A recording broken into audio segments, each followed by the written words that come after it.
Everyone is obsessed with collecting more data, more dashboards, more reports, more history. But here's the paradox. The more data you have, the harder it becomes to make a decision. Because not all data is useful. In fact, most of it is just noise. We've seen companies sitting on years of data, customer logs, campaign metrics, transaction trails, and still struggling to answer a simple question: what should we do next?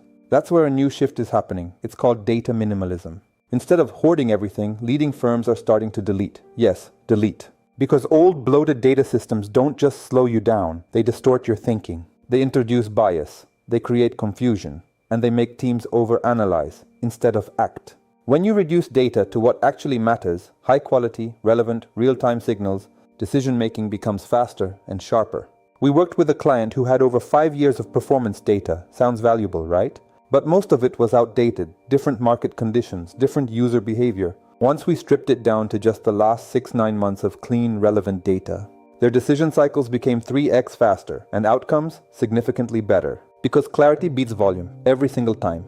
Data minimalism is not about having less information, it's about having the right information. At Grazing Minds, we don't just build data systems, we help businesses decide what not to keep. Because your competitive edge today doesn't come from how much data you store, it comes from how clearly you can see what actually matters.